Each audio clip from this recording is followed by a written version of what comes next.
Hello everyone students, कई बार आप बहुत अच्छे नंबर ला के भी अच्छा कॉलेज नहीं उठा पाते, थोड़ा खराब कॉलेज उठा लेते हैं और बाद में रिग्रेट होता है कि यार मुझे इससे भी अच्छा कॉलेज मिल सकता था। क्यों? क्योंकि आपने काउंसलिंग सही तरीके से नहीं कराई, हर राउंड में प्रॉपर पार्टिसिपेट नहीं कर पाए होंगे। आज मैं आपको डिटेल में एक एक चीज काउंसलिंग के बारे में बताऊंगा।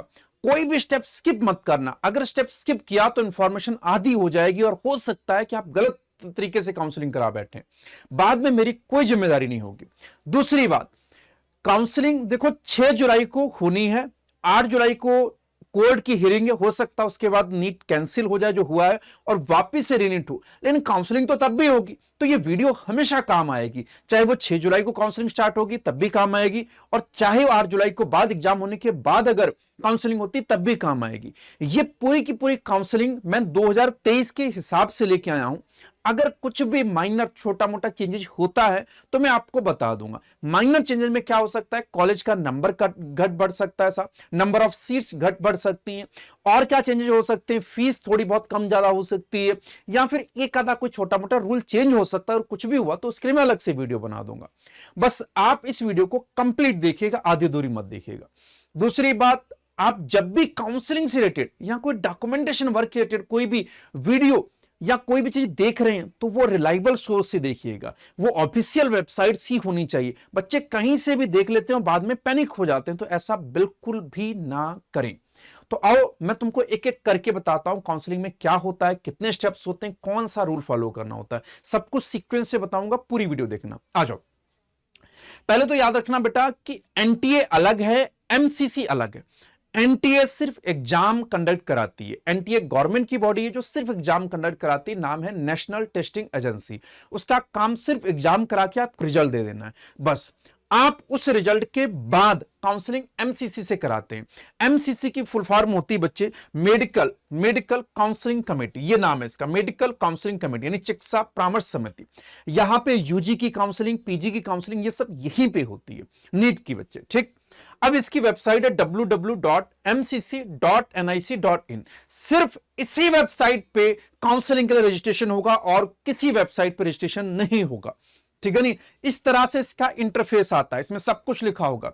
यहीं पे यूजी मेडिकल में जाएंगे तो यहीं से आपके रजिस्ट्रेशन स्टार्ट हो जाएगा, ठीक। आप इसको बार बार जाके चेक करते रहिएगा वेबसाइट को। 6 जुलाई को अगर काउंसलिंग स्टार्ट होगी तो सारी इंफॉर्मेशन यहीं आएगी। यहां पे इंफॉर्मेशन बुलेटिन होगी जिसमें सब कुछ लिखा होगा, लंबी चौड़ी इंफॉर्मेशन बुलेटिन होगी, 60 70 या 100 पेजेस बड़ी होगी। आप उसको कंप्लीटली पढ़िएगा, पेशेंस रख के। मैं भी वहीं से इंफॉर्मेशन लाया हूं, ठीक। अब ध्यान सुनना, यहां पे जो होगा नीट यूजी की जो काउंसलिंग होगी, इसमें कौन कौन से कोर्सेज आएंगे, एमबीबीएस, बीडीएस और बीएससी नर्सिंग, इनकी एक साथ काउंसलिंग एमसीसी करवाता है, ठीक है नहीं। किस किस की, एमबीबीएस की, बीडीएस की और बीएससी नर्सिंग की, इनकी एक साथ ही काउंसलिंग होती है, ठीक। अब देखो इसका प्रोसेस क्या है। अब इसका प्रोसेस क्या है, पहले तो ये समझो इसके अंदर कौन कौन आता है काउंसलिंग के दौरान, इसमें कौन कौन आएगा। तो एमसीसी या DGHS will be doing counselling for, ये किसके लिए काउंसलिंग कराता है, ये काउंसलिंग कराएगा बच्चे 15% ऑल इंडिया कोटा के लिए।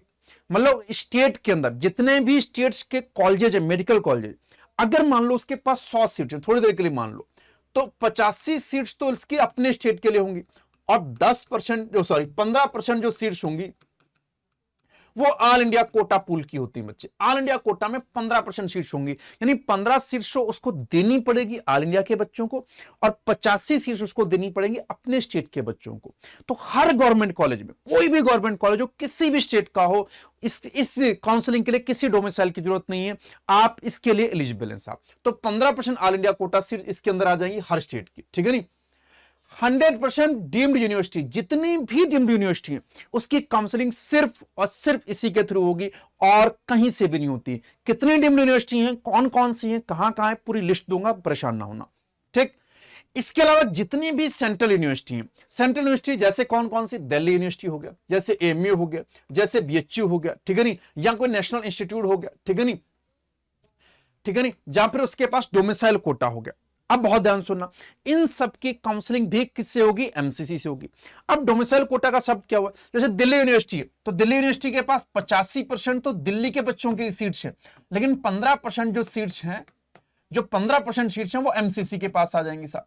यानी कि ये 15% डोमिसाइल फ्री, इसके लिए किसी डोमिसाइल की जरूरत नहीं, कोई भी बच्चा एडमिशन ले सकता है। लेकिन 85% इसमें सिर्फ और सिर्फ दिल्ली वाले ही एडमिशन ले सकते हैं। अब कौन है दिल्ली वाले, इसकी भी बात करूंगा, पहले बस इतना समझ लो, ठीक। तो फिर से सुन लो, ऑल इंडिया कोटा में 15% हर गवर्नमेंट कॉलेज की 15% सीट्स आएंगी। 100% डीम्ड यूनिवर्सिटी की काउंसलिंग इसी के थ्रू होगी। इसके अलावा सेंट्रल यूनिवर्सिटी जितनी भी, इसकी काउंसलिंग भी सिर्फ इसी के थ्रू होगी। इसके अलावा ESIC क्या होता है बच्चे, ये होता है एम्प्लॉय, ठीक है ना, employee scheme of insurance corporation. इस पे मैंने कंप्लीट वीडियो बना दी है, इसका आई बटन ऊपर दिख रहा है, इस पे क्लिक करके जाके देख लो ESIC क्या होता है, इसका मैंने कंप्लीट वीडियो बना के रखा है। ये एक अलग तरह का कोटा है, इसकी भी जो काउंसलिंग है वो MCC से होती है, ठीक। इसके अलावा AFMC यानी कि आर्म्ड फोर्सेस मेडिकल कॉलेज, ठीक है, आर्म्ड फोर्सेस मेडिकल कॉलेज की रजिस्ट्रेशन तो यहां होगा MCC में। रजिस्ट्रेशन होने के बाद कंप्लीट काउंसलिंग उसकी पुणे में उसके अपनी वेबसाइट पे होती है, उसके लिए मैं अलग बता दूंगा तुमको, ठीक। तो FMC की काउंसलिंग यहां नहीं होगी, लेकिन रजिस्ट्रेशन यहीं पे होगा। इसके अलावा इंद्रप्रस्थ यूनिवर्सिटी, बच्चे इंद्रप्रस्थ यूनिवर्सिटी जो कि दिल्ली के अंदर आती है, इसकी भी काउंसलिंग किसके थ्रू होगी, MCC के थ्रू होगी। इसमें कौन कौन आ जाएगा, कौन कौन से कॉलेज आ जाते हैं, एक तो आ जाता है Vardhman medical college and Safdarjung hospital, ठीक, एक तो ये आ जाता है, ये मेडिकल कॉलेज। दूसरा बच्चे Atal Bihari Vajpayee institute of medical sciences और राम मनोहर लोहिया हॉस्पिटल है इसका, ठीक है नहीं, दो आ जाते हैं इसके अंदर। इसके अलावा ESIC डेंटल कॉलेज, ये भी इसी के अंदर आ जाता है साहब, ठीक है नहीं। तो अब ये दिल्ली के अंदर है, इसकी 15% ऑल इंडिया कोटा की काउंसलिंग भी MCC के थ्रू होती है, और 85% इंस्टीट्यूशनल कोटा यानी कि दिल्ली वालों का जो कोटा है उसकी भी काउंसलिंग यहीं से होती है, ठीक है नहीं। बोलो आया, चलो अब देखो 100% एम्स की जो काउंसलिंग है वो यहीं से होती है, एम्स सारे के सारे इसी के थ्रू फिल होंगे। 100% जिपमर की काउंसलिंग यहीं से होगी। इसके अलावा BSc नर्सिंग की सिर्फ सेंट्रल इंस्टीट्यूट की काउंसलिंग यहीं से होगी, बाकी की काउंसलिंग यहां से नहीं होती। BSc नर्सिंग की, BSc नर्सिंग का सिर्फ सेंट्रल इंस्टीट्यूट इसके थ्रू भरे जाते हैं। तो इन इंस्टीट्यूट में अगर आप जाना चाहते हो तो MCC के थ्रू काउंसलिंग होगी, और इसमें मैक्सिमम कवर हो गए स्टेट वाले छोड़ के, गवर्नमेंट मैक्सिमम कवर हो गए स्टेट वाले छोड़ के, ठीक। आगे बढ़े साहब, चलिए अब देखो, अब कितने राउंड में काउंसलिंग होती है बच्चे, राउंड टोटल 4 होते हैं, राउंड 1, राउंड 2, राउंड 3 और स्टे वैकेंसी राउंड। अच्छा, राउंड 3 का पहला नाम, पुराना नाम जो था वो मॉपअप राउंड था, ठीक है नहीं, फॉर्मर नाम, ठीक है नहीं, क्या था, मॉपअप राउंड था। अब इसी को थर्ड राउंड और इसको स्टे वैकेंसी राउंड बोला जाता है। तो टोटल 4 राउंड्स होते हैं, कंडक्टेड ऑनलाइन। अब ये भी याद रखना बच्चे, पूरी काउंसलिंग कैसी होगी, ऑनलाइन होगी बाय MCC, ठीक है नहीं, MCC इसको कंडक्ट कराएगा। ऑल कैंडिडेट, जिस कैंडिडेट ने बच्चे NTA का एग्जाम दिया है और नीट को क्वालिफाई किया है वो काउंसलिंग करवा सकता है। कॉलेज मिलना ना मिलना उसकी रैंकिंग के हिसाब से डिसाइड होगा, ये MCC के हाथ में नहीं। लेकिन हर बच्चा जो क्वालिफाई किया है, क्वालिफाइंग मार्क्स अलग अलग होते हैं, किसी साल 150 गए, किसी बार 174 गए, इस बार लगभग 180 के आसपास हैं, एग्जैक्टली मुझे नहीं याद आ रहा, लेकिन 180 के आसपास हैं उतने क्वालिफाइंग मार्क। अगर आप उस क्वालिफाइंग मार्क को क्रॉस कर चुके हैं, ठीक है नहीं, तो आप काउंसलिंग करा सकते हैं। 180 मार्क्स में जनरल कैटेगरी के लिए बता रहा हूं, OBC के अलग होंगे, SC के लिए अलग, ST के अलग, PWD के लिए अलग, ठीक है नहीं। चलिए अब देखो, all candidate who have qualified for all India quota seats on the basis of their rank in NEET UG conducted by NTA across the country, कोई भी बच्चा क्वालिफाई मतलब कर सकता है। Eligible candidate may download the rank letter result from NTA website. Cut off rank of eligible candidate will also be available on the MCC website. यहां पे भी कट ऑफ रैंक आप देख सकते हैं कि रैंक कितनी है, ठीक है नहीं, कट ऑफ रैंक क्या है, ठीक। तो ये तो राउंड याद रखिएगा, राउंड कितने होंगे बच्चे, 4, ठीक। चलो आ जाओ, अब कितनी सीट्स ओपन, MCC के अंदर कितनी seats open seats, open seats का मतलब हुआ बच्चे डोमिसाइल फ्री। डोमिसाइल फ्री का मतलब आपसे ये नहीं पूछा जाएगा आप किस स्टेट से बिलोंग करते हो, बस आप भारत से बिलोंग होने चाहिए, आप इंडिया के होने चाहिए, ठीक है नहीं। NRI कोटा की सीट्स थोड़ी कम होती है यहां पे, लेकिन इंडिया स्टेट्स होना चाहिए, आप इंडिया के सिटीजन होने चाहिए, आप कहीं का भी डोमिसाइल रखें, आप इन सारी सीट्स के लिए एलिजिबल है। जैसे कि 15% ऑल इंडिया कोटा सीट्स, ठीक है नहीं, चाहे MBBS हो, BDS सीट्स हो, हर स्टेट की, किसी भी स्टेट में। अगर आप यूपी के हैं, केरला जाना चाहते हैं तो इन 15% से जा सकते हैं। आप पंजाब से हैं, अगर आप पंजाब से हरियाणा की सीट लेना चाहते हैं ले सकते हैं। आप यूपी के, बिहार की सीट लेना चाहते हैं ले सकते हैं। आप फ्री कहीं भी जा सकते हैं, लेकिन आपके मार्क्स उतने होने चाहिए। दूसरा, 100% MBBS BDS seats of BHU open category, ये ध्यान रखिएगा, ओपन कैटेगरी की, बीएचयू ओपन कैटेगरी की 100% सीट्स के लिए आप एलिजिबल हैं, इसके लिए किसी डोमिसाइल की जरूरत नहीं। इसके अलावा एम्स ओपन सीट जो कि 100% एमबीएस सीट्स होती हैं एमबीएस की, उसके लिए आप एलिजिबल हैं। जिपमर ओपन कैटेगरी की, पुडुचेरी और कराकल दो जिपमर के इंस्टीट्यूट्स हैं, दोनों के लिए आप एलिजिबल हैं साहब। एमयू की ओपन कैटेगरी की, ठीक है नहीं, एमयू की ओपन कैटेगरी की। इसके अलावा 15% all India Kota seats of Delhi university और आईपी यूनिवर्सिटी, सिर्फ 15% के लिए एलिजिबल हैं डोमिसाइल फ्री के लिए, 85 के लिए नहीं। 85 के लिए आपका दिल्ली होना जरूरी है, दिल्ली के तभी 85% के लिए एलिजिबल हो पाएंगे। चाहे वर्धमान मेडिकल कॉलेज हो साहब, ठीक है नहीं, और ये आईपी यूनिवर्सिटी के अंदर ये 3 मेडिकल कॉलेजेस आते हैं, एक डेंटल और 2 मेडिकल कॉलेज है साहब, ठीक है नहीं। इसके अलावा जामिया की ओपन सीट, ठीक है नहीं, faculty of dentistry Jamia Millia Islamia, इसमें बीडीएस होता है, इसकी ओपन सीट्स के लिए भी आप एलिजिबल है, लेकिन सिर्फ ओपन सीट्स के लिए, ठीक। इसके अलावा 15% all India Kota seats of ESIC, ठीक है नहीं, ये इंश्योरेंस कोटा होता है, ये सबको नहीं मिलता, जिनके पास ये कोटा होता है वो लोग इसके लिए एलिजिबल होते हैं।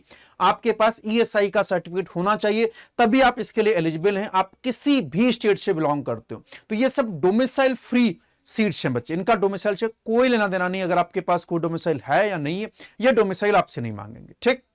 चलिए साहब आगे बढ़ते हैं। ये कुछ कन्वर्जन एल्गोरिथम है। कन्वर्जन एल्गोरिथम मतलब ये होता है कि अगर मान लीजिए एसटी पीडब्ल्यूडी की कोई सीट है और वो बच्चा अवेलेबल नहीं, तो सीट को कन्वर्ट कर दिया जाता है एसटी में, एससी पीडब्ल्यू की सीट को एससी में कन्वर्ट कर दिया जाएगा, इसी तरह से यूआर पीडब्ल्यू को यूआर में, ओबीसी पीडब्ल्यू को ओबीसी में। लेकिन अगर एसटी कैटेगरी कोई सीट खाली रहेगी तो उसको एससी में, और एससी कैटेगरी को यूआर में कन्वर्ट कर दे अगर खाली रह जाती है तो। या फिर मैं ऐसे भी बोल सकता हूं, ठीक है नहीं, कि एसटी कैटेगरी कोई सीट खाली रहेगी तो उसे एससी में कन्वर्ट कर दिया जाता है बाद में, अगर वो सीट खाली रह रही तो this is the conversion algorithm, ठीक है नहीं। चलिए अब वापिस से समझा देता हूं, अगर तुम्हें नहीं समझ आया कि सेंट्रल यूनिवर्सिटी इंस्टीट्यूट की बात करूं तो ये देखो, एक तो दिल्ली यूनिवर्सिटी है साहब, एक कौन है, दिल्ली यूनिवर्सिटी। दूसरा बच्चे कौन है, फैकल्टी ऑफ डेंटिस्ट्री यानी जामिया मिलिया इस्लामिया, ये दिल्ली के अंदर है। तीसरा कौन है साहब सेंट्रल इंस्टीट्यूट के अंदर, ये है वीएमएमसी, ठीक है नहीं, यानी कि आईपी यूनिवर्सिटी, आईपीयू की बात कर रहा है साहब, ये IPU. These are the central university. Sir central university का मतलब क्या है, गवर्नमेंट इंस्टीट्यूट से साहब, दिल्ली के अंदर ज्यादातर। अब इनकी 100% काउंसलिंग तो एमसीसी के थ्रू होती है, लेकिन 15% ही all India quota domicile free है, 85% स्टेट यानी कि दिल्ली वालों के लिए साहब, ठीक है नहीं। अच्छा यूनिवर्सिटी अलग होता है, कॉलेज अलग होता है बच्चे, यूनिवर्सिटी के अंदर कई सारे कॉलेज आ सकते हैं। अब जैसे कि दिल्ली यूनिवर्सिटी के अंदर ये 4 कॉलेज क्या, टोटल 3 ही कॉलेज, एक है एलएचएमसी यानी कि लेडी हार्वर्ड मेडिकल कॉलेज, ठीक है नहीं, लेडी हार्डिंग मेडिकल कॉलेज।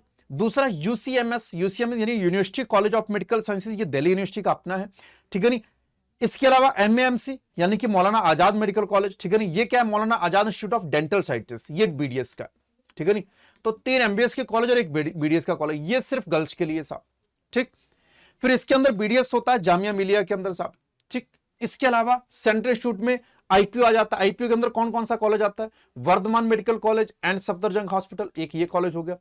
दूसरा Atal Bihari Vajpayee institute of medical sciences and Ram Manohar Lohia hospital, ठीक है नहीं। और तीसरा साहब ईएसआई डेंटल आता है, ठीक। ये इसकी 15% बच्चे ऑल इंडिया कोटा सीट्स हैं, लेकिन 85% स्टेट कोटा सीट्स इसी के अंदर आती हैं। बोलो इतनी बात समझ आई।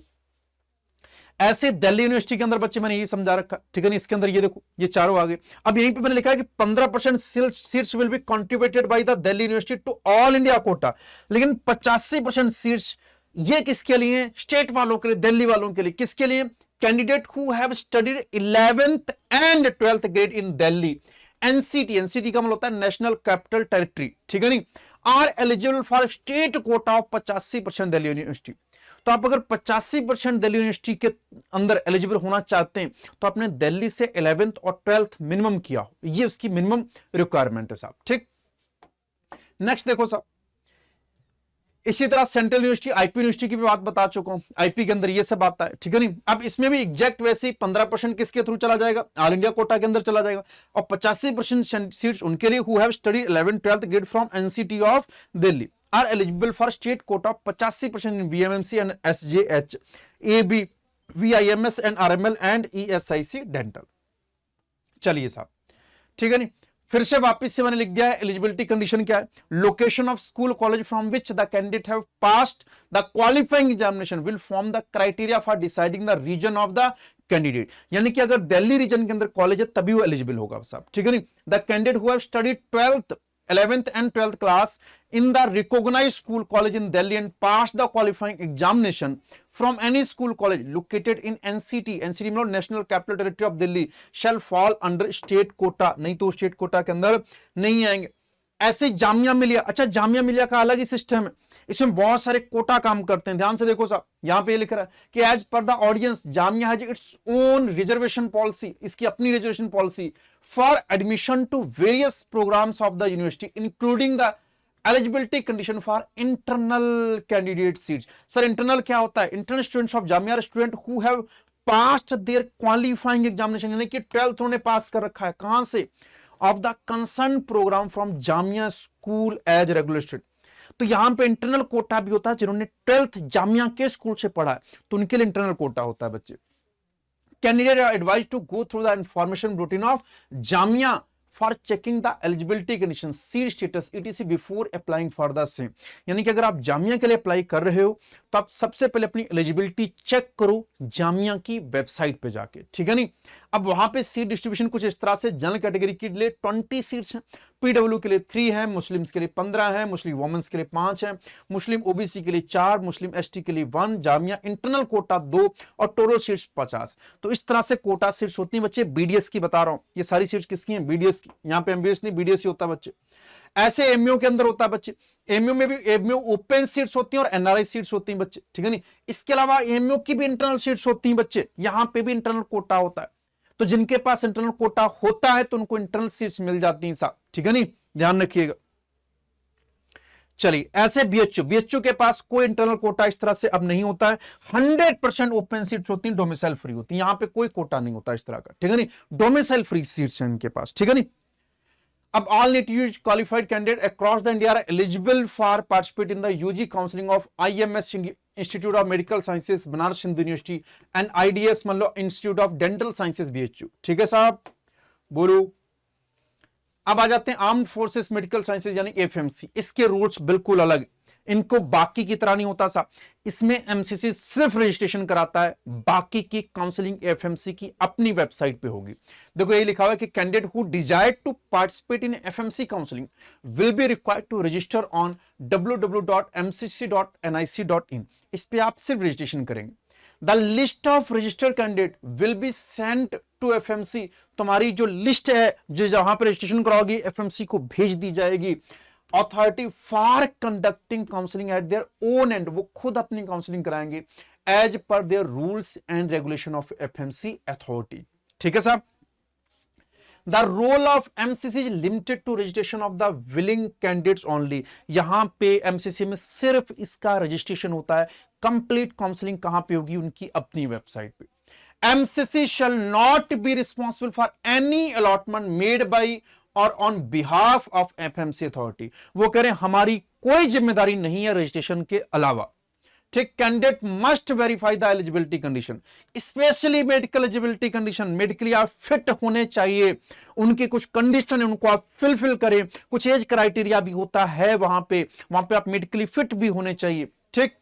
From the FMC website before applying for FMC counseling, there have been instances, कह रहा कुछ एग्जाम्पल हैं जहां पे कैंसिल हो चुका है admission due to non fulfilment of medical eligibility conditions, ठीक है नहीं। MCC will not entertain, हम नहीं कोई मदद करेंगे, any query with regard to the FMC counseling, हम FMC से काउंसलिंग रिलेटेड कोई क्वेरीज नहीं लेते हैं। Candidate must verify their eligibility condition well before from the FMC website before applying for FMC counseling. MCC will not entertain any grievances regarding the same। कह रहे हैं हमें इस चीज से कोई लेना देना नहीं, हम सिर्फ रजिस्ट्रेशन कराते हैं, बाकी सब आप FMC की वेबसाइट और उनकी अथॉरिटी से पूछें, ठीक है साहब, बोलो आया। चलिए साहब फिर जिपमर की बात कर लेते हैं। देखो जिपमर के अंदर भी, जिपमर की ऑल इंडिया कोटा की ओपन सीट्स होती हैं साहब, इसके अलावा स्टेट कोटा की सीट्स होती हैं। तो 85% स्टेट कोटा की सीट्स होंगी और 15% यहां की सीट्स होंगी, ठीक है नहीं। JIPMER has its own eligibility, अपनी खुद की इसकी एलिजिबिलिटी कुछ होती है, and admission policy for its state quota seats which the candidate are advise to go through the same, ठीक है नहीं। The seat information of JIPMER for NEET UG provided by JIPMER, candidate are advise to go through the information bulletin of JIPMER for checking the eligibility condition, seat status before applying for the same। तो 15% seats के लिए आप eligible हैं अगर all India Kota से, लेकिन 85% seats के लिए स्टेट वाले एलिजिबल होते हैं साहब, ठीक है। बोलो बात समझ में आई। चलिए, ये तो कुछ कॉलेजेस की बात हो गई, कौन कौन से यूनिवर्सिटी हैं, कौन कौन से कॉलेज हैं जो इसमें पार्टिसिपेट हो रहे हैं और उनके क्या क्या रूल्स हैं, किन किन चीजों का ध्यान रखना, ये बताया। अब मैं बताऊंगा काउंसलिंग के स्टेप्स क्या होते हैं, कौन से स्टेप्स फॉलो करने, ठीक। अब बहुत ध्यान से सुनना। सबसे पहले तुम्हें क्या करना बच्चे, रजिस्ट्रेशन, फिर काउंसलिंग प्रोसीजर शुरू होगा। रजिस्ट्रेशन कहां करोगे, www.mcc.nic.in, इस वेबसाइट पे आप चले जाना। जैसे रजिस्ट्रेशन ओपन होगा उसकी एक डेट होगी, 2 दिन 3 दिन 4 दिन, वहां पे जाके अपना रजिस्ट्रेशन कर देना।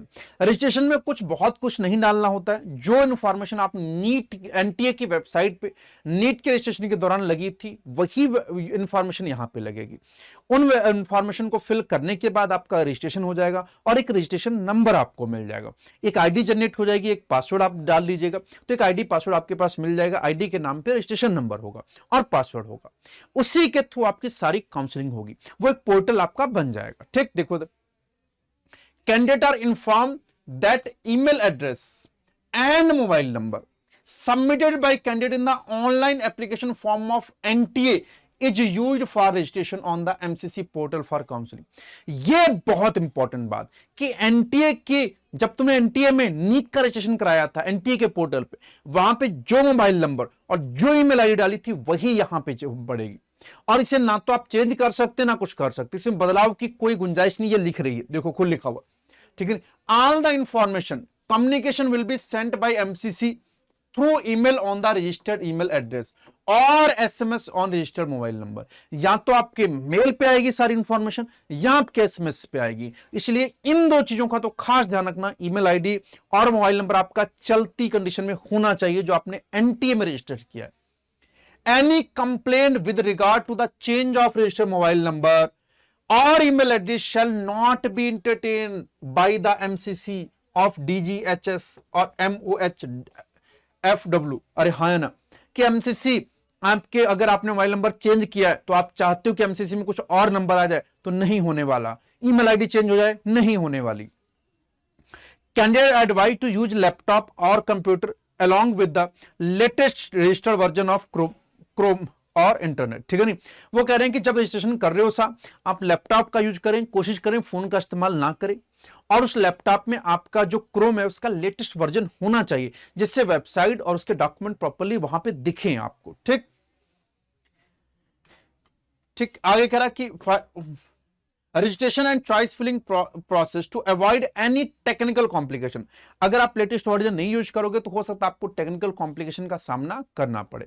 बोलो इतनी बात समझ आई कि मोबाइल नंबर ध्यान रखना है, ईमेल आईडी का ध्यान रखना है, ठीक है नहीं। कहां कहां काउंसलिंग करा सकते हो वो सब मैंने बता दिया आपको, ठीक। आगे देखो साहब, अब मैंने आगे क्या लिखा है कि qualified and eligible candidate are required to register on the website. कौन सी वेबसाइट, www.nic.in। अब इसी के अंदर आपको पार्टिसिपेट करना है। MC does not allot any seat either on nomination base or manually. ये बड़ी इंपॉर्टेंट बात साहब, यहां पे कोई नॉमिनेशन या मैनुअली मतलब आपको जाके कोई भी आपको सीट अलॉटमेंट नहीं होगा, तो ऐसा आप नहीं करेंगे साहब, ठीक है नहीं, किसी की बातों में नहीं आएंगे।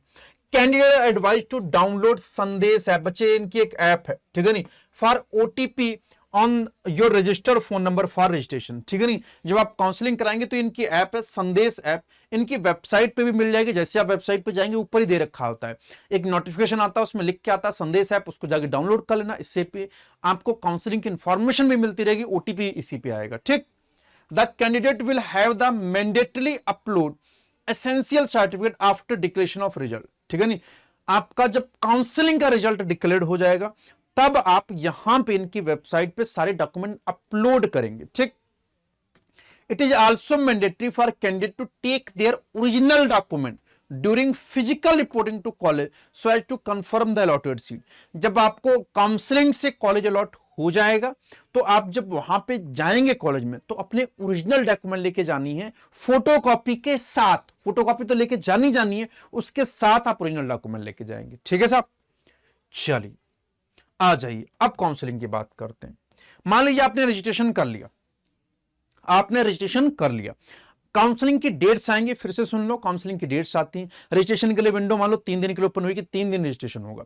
अब 3 दिन रजिस्ट्रेशन बंद हो गया, अब वो बोलेंगे कि अब भैया राउंड 1 की काउंसलिंग की शुरू है, आपको 3 दिन काउंसलिंग 1 के लिए मिलेंगे। काउंसलिंग 1 में 3 दिन में क्या होगा कि आप वहां पे जाके अपनी चॉइसेस को फिल करोगे, वहां पे पढ़ोगे, देखोगे, आपके पास एनफ टाइम होता है, मोर देन एनफ टाइम होता है, पैनिक होने की जरूरत नहीं।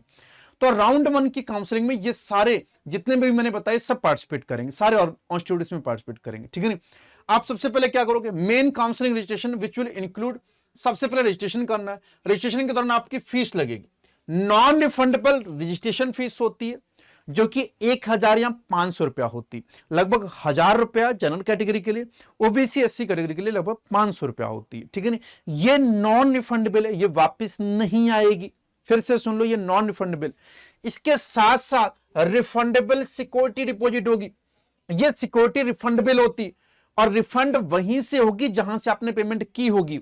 अगर आप ऑनलाइन किसी क्रेडिट कार्ड से कर रहे हैं तो उसी क्रेडिट कार्ड में पैसा वापस आता है काउंसलिंग कंप्लीट होने के बाद, सारे राउंड की काउंसलिंग कंप्लीट होने के बाद 8-10 दिन बाद आपसे इंफॉर्मेशन मांगी जाती है कुछ, और उसके बाद ही रिफंड कर दिया जाता है। ठीक, तो जो आने का माध्यम होगा वही वापस रिफंड होने का माध्यम होगा। इसलिए आप जब भी ऐसे रिफंडेबल पेमेंट को, ये इस पेमेंट को आप सिक्योरिटी को डिपॉजिट करें तो इस चीज का खास ध्यान रखें कि जिस भी अकाउंट से कर रहे हैं वो उसी अकाउंट में वापस भी आ सके। ये ना कि वो अकाउंट बंद हो जाए या किसी का डाल दिया, पता चला कि आप गए थे कैफे पे, कैफे वाले भैया का डाल दिया तो वो कैफे वाले भैया के अकाउंट में आएंगे पैसे। ठीक है नहीं, इसलिए कोशिश करना अपना अकाउंट डालना। ठीक, to be refunded only in the account from which payment has been made. और ये रिफंडेबल फीस अच्छी खासी होती, अच्छी खासी कितनी होती, गवर्नमेंट कॉलेजेस के लिए लगभग 10,000 होती, 10 या 20,000 होती, ऐसे होती। ठीक है ना, और जो प्राइवेट या डीम यूनिवर्सिटियां होती हैं उनके लिए लगभग 2 लाख रुपया होती। कितनी होती, 2 लाख। 2 लाख क्यों होती, क्योंकि उनकी फीस बहुत ज्यादा होती, वहां पे 20-20 लाख एक साल की फीस होती, इसलिए 2 लाख रुपए वो लोग सिक्योरिटी के फॉर्म में लेते हैं। लेकिन गवर्नमेंट के लिए लगभग 10,000 होती। ठीक है नहीं, ये वापिस आ जाती अगर आपको कॉलेज अलॉट नहीं होता है। ठीक, तो सबसे पहले आप रजिस्ट्रेशन कराओगे, आप दोनों तरह की फीस को डिपॉजिट करा दोगे, रजिस्ट्रेशन फीस को भी जो कि नॉन रिफंडेबल और सिक्योरिटी फीस को भी जो कि रिफंडेबल होती। फिर आप दूसरे नंबर पे आएगा exercising of choices and locking of choices on all days. मान लो आपको 3 दिन मिले तो आप 3 दिन आपको सोचने को मिलेंगे कि आपको किस तरह से चॉइसेस रखनी है। मान लीजिए आपके 700 नंबर आ रहे, थोड़ी देर के लिए मान लेता हूं, हाँ वो समझ गया, नंबर जितने भी आ रहे 700 नंबर मान लो आ रहे हैं तुम्हारे। अब तुम चाह रहे हो कि तुम्हें एम्स दिल्ली शायद मिले ना मिले, दूसरे नंबर पे होता है एम्स ऋषिकेश मिल जाए, होता तीसरे नंबर पे एम्स जोधपुर मिल जाए, लेकिन तुम्हारे अंदर की इच्छा है कि तुम चाहते हो कि तुम्हें एम्स ऋषिकेश मिल जाए। अब तुम्हें यह पता है कि एम्स जोधपुर तुमको पक्का मिल जाएगा, थोड़ा आइडिया लगा रखा तुमने यूट्यूब से देख के। अब मान लो तुमने 5 एम्स डाल दिए, सीक्वेंस से डालने हैं बच्चे, गड़बड़ नहीं करने। ठीक है नहीं, मान लो पहले नंबर पे तुमने डाल दिया एम्स न्यू दिल्ली, तुम्हें पता नहीं मिलना फिर भी डाल दे रहे हो, ठीक, कोई दिक्कत वाली बात नहीं। दूसरे नंबर पे एम्स ऋषिकेश डाल दिया, और तीसरे नंबर पे मान लो तुमने एम्स जोधपुर डाल दिया। ठीक है नहीं, और चौथे नंबर पे मान लो तुमने एम्स पटना डाल दिया। ठीक, तुम्हें पटना लेना नहीं है लेकिन चाहते हो कि अगर कोई ना मिले तो एटलीस्ट पटना ही मिल जाए, तुमने डाला साहब। ठीक, इन चारों को इसी सीक्वेंस में आप चॉइसेस डालोगे जिस सीक्वेंस में आपको चाहिए, जहां पे सीट खाली होगी वही मिलेगी। मान लो एम्स न्यू दिल्ली की सीट्स आपके स्कोर आते आते फिल होगी तो नहीं मिलेगा, हो सकता है एम्स ऋषिकेश मिल जाए, हो सकता है एम्स जोधपुर मिल जाए, हो सकता है एम्स पटना मिल जाए। आपके मार्क्स पे जिस कॉलेज में खाली होंगे सीट्स वो मिल जाएंगे। ठीक, अब ये ना हो कि आप दुनिया भर के सारे अंडमान निकोबार के भी कॉलेज डाले बैठे हो अगर आपके मार्क्स बहुत अच्छे हैं, क्योंकि जब आपको 700 नंबर पे ये मिल जाएंगे तो आप उन सबको क्यों डालोगे, आप मैक्स टू मैक्स 7-8 कॉलेज ही डालो। लेकिन अगर आपके मार्क्स मान लो 600 हैं, आपको पता है गवर्नमेंट कॉलेज मिलना ही नहीं है, तो सारे गवर्नमेंट कॉलेज डाल दो। एमबीएस मिलना ही नहीं मान लो, थोड़ी देर के लिए मान लो, तो एमबीएस के गवर्नमेंट कॉलेज है ना, प्राइवेट डाल दो, फिर वो मिल जाए और प्राइवेट की फीस भी चली जाए, तुम्हारी रिफंडेबल फीस। ठीक है नहीं, तो इसलिए वही डालना जो ले सकते हो। ठीक, तो आपने मान लो कि सारे गवर्नमेंट कॉलेज डाल दिए जितने भी होते हैं। ठीक, तो आपने अपने हिसाब से, अपने मार्क से हिसाब से चॉइस फिलिंग करनी है, ऐसे कुछ भी नहीं कर देनी। मान लीजिए आपके 650 नंबर आ रहे हैं, तो आपने क्या किया कि आपने चॉइस फिलिंग कर दी कि यार मेरे को ये कॉलेज मिल सकते हैं, ठीक है नहीं। आप पहले थोड़ा सा आइडिया ले लें किस किसी कितनी कट ऑफ जाती, तो आपने उतने तक ही कॉलेज फिल करने। शुरुआत आप एम्स से दिल्ली कैसे कर सकते हो, सारे एम्स भर दो, मान लो 650 सारे एम्स भर दो, पता नहीं मिलना, ठीक है नहीं, पता नहीं मिलना मान लो, ठीक है नहीं, तो कोई तो मिलेगा, जो मिलेगा उसी के हिसाब से सीक्वेंस में डालते चले जाओ। तो हर किसी के मार्क्स के हिसाब से चॉइस फिलिंग होगी।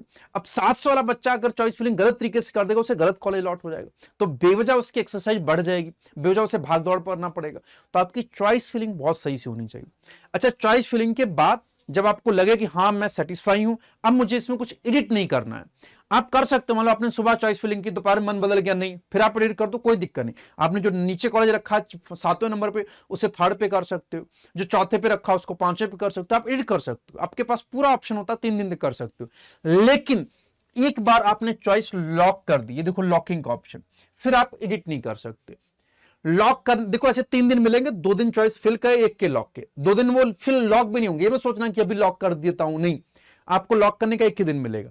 और अगर आप लॉक करना भूल जाते हो तो कोई दिक्कत नहीं, जो आपने फिल किया उसी के हिसाब से ऑटोमेटिक भी लॉक हो जाता है, ठीक। तो सबसे पहले रजिस्ट्रेशन कर देना है, फीस पेमेंट कर देनी है, चॉइस को फिल कर देनी, फिलिंग की डेट होगी, परेशान मत होना, उसके बाद चॉइस को लॉक कर देना। मान लो 6 को रजिस्ट्रेशन होता है, तो 6 से मान लो 7 8 तक रजिस्ट्रेशन डेट मिली, 8 से लेके फिर 8 से 10 तक आपको चॉइस फिल डेट मिली, 11 तारीख चॉइस लॉक करने की डेट मिली, ठीक। और मान लो आपने लॉक कर दिया, अब मान लो कि 11 तारीख को रिजल्ट आ जाता है, प्रोसेस ऑफ सीट अलॉटमेंट होती है राउंड 1 की, और उसके बाद रिजल्ट आ जाता है राउंड 1 का एमसीसी की वेबसाइट पे। अब 11 को अगर आपने लॉक किया तो हो सकता है 14-15 तक रिजल्ट आएगा, ठीक। तो 1-2 दिन बाद रिजल्ट आता है। अब रिजल्ट आ गया, रिजल्ट आने के बाद अपलोड करने आपको essential certificate after declaration of result. Result आने के बाद आपको जितने भी डॉक्यूमेंट्स आपने ओरिजिनल फॉर्म में, उनको स्कैन करके वेबसाइट पे अपलोड करना है। अपलोड करने के बाद आपको फिजिकली रिपोर्ट करना होगा उस कॉलेज में, जो भी कॉलेज आपको मिल गया। मान लो इस बच्चे को थोड़ी देर के लिए, मान लो कि इसकी मन का ऊपर वाले कॉलेज नहीं मिले, इसको एम्स पटना मिल गया, इसे लेना नहीं है, इसका मन नहीं कर रहा है एम्स पटना जाने को, बट चूंकि इसने चॉइस फिलिंग की है, चाहे गलत की हो चाहे सही की हो, अगर कॉलेज मिल गया तो वहां जाके आपको फिजिकली रिपोर्ट करना पड़ेगा विद ओरिजिनल डॉक्यूमेंट। आपको जाना पड़ेगा और वहां जाके रिपोर्ट करना पड़ेगा, ओरिजिनल डॉक्यूमेंट लेके जाना होगा साहब, ठीक। अब यही लिखा हुआ साहब, देखो ओरिजिनल डॉक्यूमेंट के साथ जाना होगा, एट द अलॉटेड मेडिकल और डेंटल कॉलेज अगेंस्ट 1 राउंड, ठीक है। Candidates who have allotted seats in round 1 can opt for willingness to upgrade from round 1 to round 2, for which they will have to physically report with original document at the allotted college। अगर आप चाहते हो, ध्यान सुनना, अगर आप चाहते हो कि कॉलेज 1 में जो, जैसे मान लो पटना में कॉलेज मिल गया, आप चाहते हो कि अब मैं दूसरे राउंड में भरूंगा, दूसरे राउंड पे काउंसलिंग कराऊंगा और मुझे ऋषिकेश मिल जाए, तो आप एम्स पटना जाओ, वहां पे उनको बता के आओ कि मैं राउंड 2 में पार्टिसिपेट करूंगा, अगर मुझे एम्स ऋषिकेश मिल गया तो वापस से मैं यहां से अपने डॉक्यूमेंट ले जाऊंगा और एम्स ऋषिकेश में जाके एडमिशन ले लूंगा, ठीक। एक तो ये ऑप्शन है, ध्यान सुनना। दूसरा ये भी ऑप्शन है कि आप वहां जाके रिपोर्ट ही ना करो। अगर आपने वहां रिपोर्ट नहीं किया तो वो सीट आपकी खाली रह जाएगी, ठीक। आपने वहां रिपोर्ट नहीं किया तो सीट आपकी गई। इट्स लाइक रुमाल रखना, जैसे रखते नहीं है लोग कि भैया यहां इस सीट पे हमने रुमाल लग दिया, ये आज के बाद हमारी सीट। अगर तुमने जाके फिजिकल रिपोर्ट कर दिया तो तुमने रुमाल लग दिया, ठीक है नहीं, और सेकंड राउंड के लिए चले गए कि सेकंड राउंड के लिए मैं काउंसलिंग कराऊंगा, हो सकता है सेकंड राउंड में मुझे ऋषिकेश मिल जाए। और अगर तुमने रुमाल नहीं रखा तो वो सीट तुम्हारी चली गई, अब तुम्हारी सीट नहीं, वो तुमने छोड़ दी, वो सेकंड राउंड में चली गई। अब वहां पे तुम गए नहीं तो तुम्हारे पास फ्री एग्जिट का भी ऑप्शन है और वहां जाके फिर अपग्रेड कराने का भी ऑप्शन है, ठीक।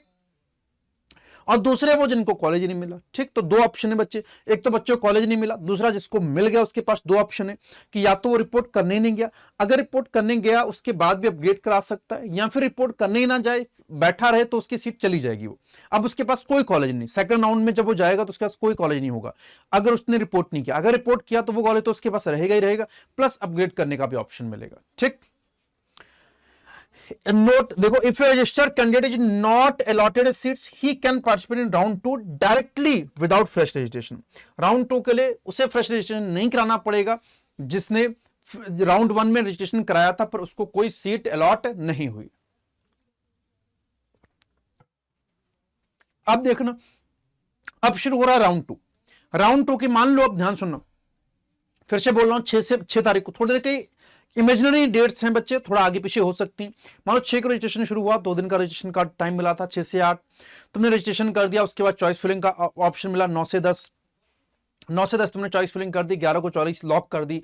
फिर तुम्हें 11 के बाद मान लो कि 13 या 14 को रिजल्ट आया, और उसके बाद 5 दिन तुमको वहां रिपोर्ट करने को मिले, जाके रिपोर्ट कर दो, ठीक है नहीं, तो 20 तारीख तक हो गया। फिर मान लो वापस से रजिस्ट्रेशन ओपन होगा, मान लो कि 22 से रजिस्ट्रेशन सेकंड ओपन हो गया, कि राउंड 2 का रजिस्ट्रेशन 22 तारीख से शुरू होगा। अब राउंड 2 के रजिस्ट्रेशन कौन कौन करा सकते? जो अभी तक रजिस्ट्रेशन नहीं कराया, राउंड 1 में पार्टिसिपेट ही नहीं की, उसका मन किया कि लाओ यार मैं सेकंड राउंड से रजिस्ट्रेशन कर देता हूं। मान लो अभी तक कोई बच्चा था, उसके 500 नंबर आ रहे थे, उसका मन नहीं था, उसको ज्यादा छोड़ो नीट की तैयारी, फिर से तैयारी करता हूं, लेकिन अब उसका मन क्या नहीं, रजिस्ट्रेशन करके कहीं भी कॉलेज ले लेता हूं या प्राइवेट ही कॉलेज ले लेता हूं, तो कर सकते हो, राउंड 2 में फ्रेश रजिस्ट्रेशन कर सकते हो, ठीक, कोई दिक्कत नहीं। राउंड 1 में पार्टिसिपेट नहीं किया तो राउंड 2 में कर सकते हो। दूसरी बात, मान लो कि राउंड 1 में तुम्हें कॉलेज मिल गया था, अब तुम राउंड 2 में फिर से रजिस्ट्रेशन वो करना है काउंसलिंग, तो तुम्हें कोई रजिस्ट्रेशन करने की जरूरत नहीं है। राउंड 2 में कोई भी कॉलेज लॉट हो गया है तो राउंड 2 में रजिस्ट्रेशन करने की जरूरत नहीं, सीधे चॉइस फिलिंग करना, ठीक। दूसरी बात, अगर मान लो कि राउंड 1 में रजिस्ट्रेशन किया था तुमने और अपनी चॉइस के कुछ कॉलेज डाले तो उसमें से कोई कॉलेज नहीं मिला, तब भी तुम राउंड 2 में रजिस्ट्रेशन करने की जरूरत नहीं है, सिर्फ तुम सीधे चॉइस फिलिंग कर सकते हो, ठीक है नहीं। जो रजिस्ट्रेशन करेंगे वो फीस पेमेंट करेंगे, जो रजिस्ट्रेशन नहीं करेंगे उन्हें फीस पेमेंट करने की जरूरत नहीं पड़ेगी, क्योंकि ऑलरेडी वो फीस पे कर चुके हैं, जो रिफंडेबल भी और नॉन रिफंडेबल भी, ठीक। Candidate who registered for round 1 and did not get any seat allotted are not required to register again, उनको दोबारा रजिस्टर करने की जरूरत नहीं है। Also candidate who have not reported in round 1 need not to register again. अगर कोई college one में राउंड 1 में कॉलेज मिल गया था पर वो गया नहीं था रिपोर्ट करने, फ्री एग्जिट कर लिया था उसने, तो वो भी अब रजिस्ट्रेशन करने की जरूरत इनको नहीं। Fresh new registration for round 2 for those candidate who have not registered in round 1 with full payment, जिन्होंने राउंड 1 में रजिस्ट्रेशन नहीं किया था राउंड 2 में कर सकते हैं चाहे तो, ठीक। अब इसके बाद क्या होगी, फिर से फ्रेश चॉइस फिलिंग होगी, फिर से लॉकिंग होगी साहब, फिर से सीट अलॉटमेंट हो जाएगा राउंड 2 में, और उसके बाद रिजल्ट पब्लिश हो जाएगा एमसीसी की वेबसाइट पे, ठीक है नहीं। उसके बाद आपको फिर से ओरिजिनल डॉक्यूमेंट आपको अपलोड करने होंगे साहब, ठीक है नहीं। अपलोड करने के बाद फिर से फिजिकल रिपोर्ट करना पड़ेगा ओरिजिनल डॉक्यूमेंट के साथ। अब बहुत ध्यान से सुनना, ठीक। 2 बच्चों के एग्जाम्पल दे रहा हूं बच्चे, एक लड़का राम है, एक लड़की पिंकी है, एक लड़का बल्लू है, ठीक। इसके नंबर मान लो 700 आए हैं, इसके नंबर 650 आए हैं, इसके नंबर 550 आए, ठीक। अब तुमको पता है, बहुत ध्यान सुनना, तुमको पता है कि इसको कॉलेज, ठीक है नहीं, तुमको पता है कि इसको कॉलेज तो पक्का मिल जाएगा, इसको कॉलेज दुविधा में है और इसको कॉलेज नहीं मिलेगा, ये तुमको पता है, ठीक।